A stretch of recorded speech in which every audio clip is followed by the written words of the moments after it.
오늘도 하나님께서 우리에게 기회 주신 줄 믿습니다. 하나님께서 새 날을 주실 때마다, 아침을 대할 때마다 우리의 마음이 진실로 새로워져서 이 한 날 주님의 뜻대로 살아내리라, 이런 마음으로 하루를 시작하시면 참 좋겠습니다. 요엘서를 시작하면서 여호와의 날이라는 신학적인 주제를 요엘서를 시작하면서 던졌습니다. 그 여호와의 날이 비록 짧은 분량이기는 하지만 요엘서 전체를 관통하고 있지요. 그리고 이 여호와의 날은 마치 양날의 검처럼 믿는 자들에게는 구원을 주지만 그 날에 하나님을 하나님을 떠나 있고 우상을 숭배했던 우상 숭배하는 자들에게는 심판이 되는 날입니다. 오늘 본문 1절에 보시면 이제 그 여호와의 날이 뚜렷하게 나타나고 있습니다. 보라, 그날 곧 내가 유다와 예루살렘 가운데서 사로잡힌 나를 돌아오게 할 그때에, 그날 그때, 이렇게 중요한 시점을 이야기해 주고 있습니다. 1절에서 시작하는 그날과 끝부분, 1절 끝부분에 있는 그때가 바로 여호와의 날을 의미합니다.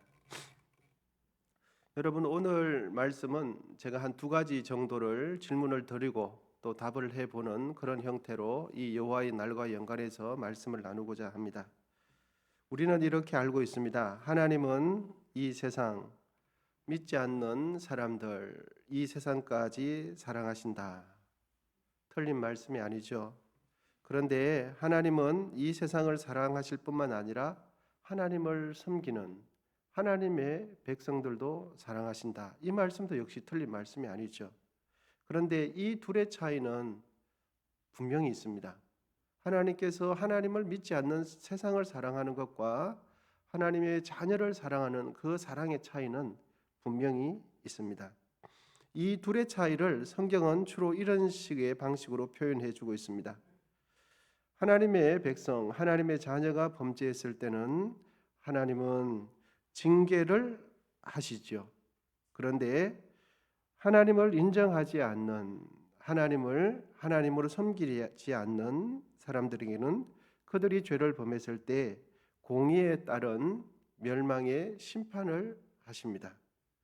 하나님 백성을 향한 징계의 수단은 주로 환경을 통해서 하나님의 자녀들을 징계하실 때가 많죠. 그래서 이스라엘 백성들을 징계 수단으로 삼은 것은 그 주위에 둘러싸고 있는 민족과 열방들을 강성하게 하여 이스라엘의 작은 그 민족들을 괴롭히게 했죠. 그래서 힘들게 만들었습니다. 그래서 블레셋이 강성하여져서 이스라엘을 괴롭히기도 하고, 또 애굽이 강성해서 그렇기도 하고, 또 시리아가 그렇게 하기도 하고, 바벨론이 그렇게 하기도 했습니다. 그 순간의 공통점은 하나님의 백성들이 하나님을 떠나 있을 때입니다. 그래서 주위 환경을 통하여 하나님을 떠난 하나님의 자녀들이 그 고통 때문에 하나님께로 돌아올 수 있도록, 힘든 어려운 상황 때문에 하나님을 찾을 수 있도록 그렇게 의도적으로 만들었지요. 그 상황 속에서 하나님의 백성들이 회개하고 주께로 돌아오면 하나님께서는 다시금 하나님의 주권적인 권한으로 하나님의 백성들을 보호하시고 또 인도하시기 시작합니다. 그런데 여러분, 참 놀라운 사실이 있습니다. 이런 과정 속에서 하나님의 백성들이 범죄할 때 이방 나라의 환경적인 어려움들을 하나님께서는 허용을 해주십니다. 그런데 하나님의 백성들이 범죄를 했을 때 환경적인 어려움, 이방 나라들의 그 침략을 허용은 하시는데 너무 과도하게 괴롭히거나 힘들면 그 고통 때문에 이스라엘 백성들이 다시 회개했을 때 그 다음에 하나님께서 하시는 일은 지나치게 하나님의 자녀들을 괴롭히고 힘들면 하나님의 백성이 돌아오고 난 다음에는 그 다음에 하나님께서는 어떻게 하시는가 합니다. 그때는 하나님께서 다시금 만국의 주인이 되셔서 하나님의 자녀를 괴롭혔던, 하나님의 민족들을 괴롭혔던 열강들을 하나님께서 심판하십니다. 이 부분들이 대선지서, 소선지서에 보면 가득 들어 있습니다. 하나님께서 하나님의 백성들을 사랑하시는 방법이 징계를 통해서 사랑하시는데, 그 징계받을 때 하나님의 백성들이 회개를 하지 않습니까? 그러면 그 하나님의 백성들을 힘들게 했던 주위 환경들, 열방들을 하나님께서는 다시금 손을 대십니다.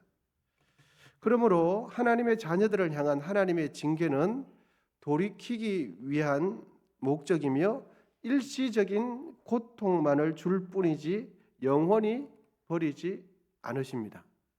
일시적인 고통으로 인하여 그들의 중심이 다시금 하나님 앞에 하나님을 찾을 수 있도록 만들어 주는 것입니다. 하나님의 징계는 그런 역할을 할 뿐입니다. 징계는 버리기 위함이 아니라 주님께로 돌이키기 위함이지요. 징계는 파멸시키기 위함이 아니라 다시금 하나님의 기준으로 회복시키기 위한 목적입니다. 그런 측면에서 여호와의 날은 그동안 고통당한 하나님의 백성들과 강대국 나라에 역전 상황을 일으키는 날이 바로 여호와의 날입니다. 이 여호와의 날은 꼴찌로 있던 하나님의 백성이 1등이 되는 날입니다. 그리고 그동안 하나님의 백성이 비록 여러 가지 험이 있어서 괴롭힘을 당했지만 하나님의 백성들을 괴롭혔던 그 이방 나라가 하나님 앞에 징계받는 날이, 멸망당하는 날이 바로 여호와의 날입니다. 이런 것을 생각해 볼 때 참으로 하나님은 공의로우신 분입니다. 어떻게 우리가 언뜻 생각해 보면 그래도 하나님의 자녀들이 가장 권원적으로 해결해야 할 진리는 버리지 않았지 않습니까? 하나님을 인정하는데 하나님을 섬기는 과정 가운데 있어서 흠이 있고 또 실수가 있을 뿐이지 하나님 자체를 인정하지 않는 사람하고는 차원이 다른데 어떻게 하나님을 버린 그 이방 사람들을 통하여 하나님의 자녀들을 징계할 수 있는가? 하나님의 공의에 있어서 문제가 되죠. 의문이 있죠. 이 문제를 신학적으로는 하박국 선지자가 굉장히 고민을 하거든요. 그런데 하나님께서는 하나님의 뜻대로 이방 나라를 통하여 하나님의 백성들을 돌이키게 한 다음에는 그 다음에는 이방 나라들을 하나님께서는 심판해 가십니다. 이제 우리가 처음에 했던 그 첫 번째 질문은 이것이었습니다. 하나님은 하나님을 인정하지 않는 이 세상을 사랑하십니까? 아니면 하나님의 자녀들을 사랑하십니까? 이 질문 앞에 우리는 대답할 수 있습니다. 하나님은 우상을 섬기는 사람들, 이 세상도 사랑하시지만 하나님의 자녀들은 특별하게 사랑하신다. 세상도 사랑하시죠. 하나님 자녀의 사랑하시는데 그 사랑의 차이는 있습니다. 이제 두 번째 질문입니다. 하나님은 우리 모두를 사랑하실까요? 아니면 하나님은 나를 사랑하실까요? 하나님은 우리 모두를 사랑하신다라는 이 말씀도 맞는 말이죠. 그런데 하나님은 나를 사랑하신다. 이 말도 틀린 말은 아닙니다.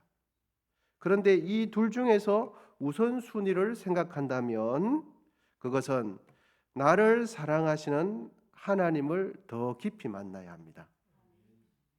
그리고 난 뒤에 우리를 사랑하시는 하나님, 공동체를 사랑하시는 하나님을 반드시 경험해야 합니다.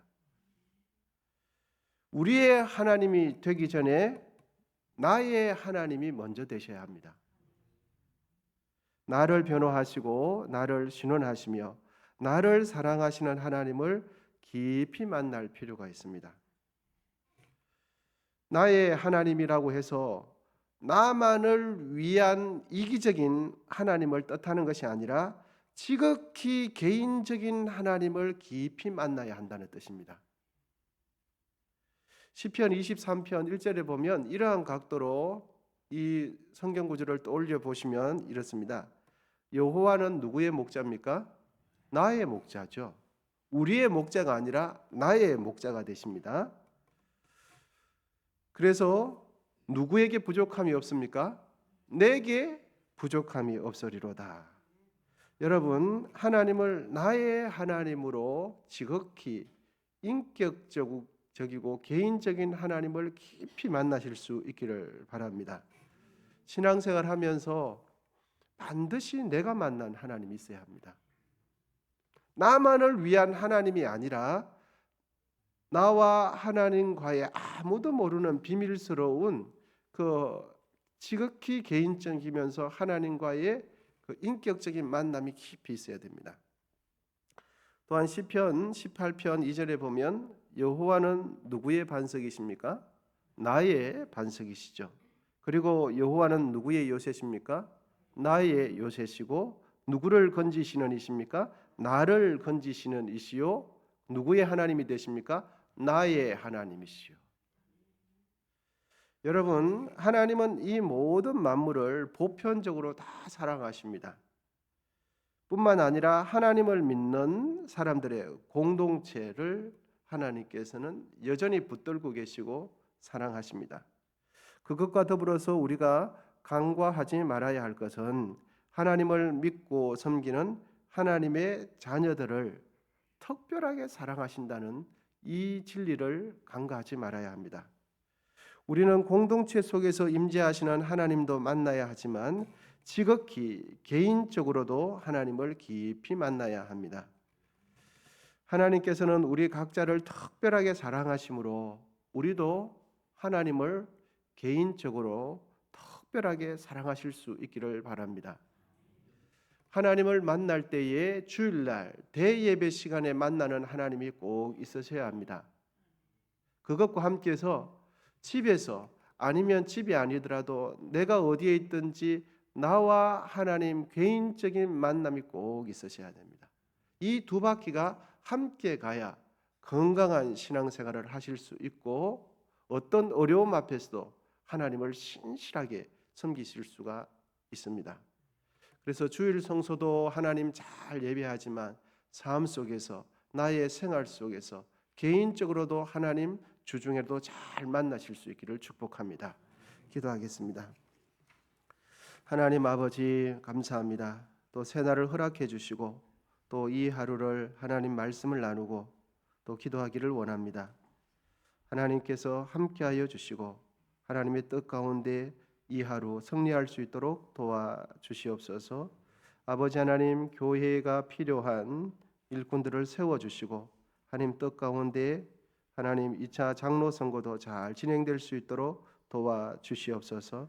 이 시간 정성껏 애물 드린 귀한 손길 가운데 함께 하시고 원성에 속한 모든 분들께서 삶의 자리에서 승리할 수 있도록 주여 은혜를 베풀어 주옵소서.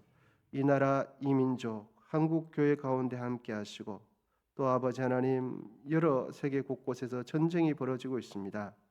하나님 역사를 주관하시는 하나님, 역사를 통치하시는 하나님, 하나님께서 은혜 베풀어 주시옵소서.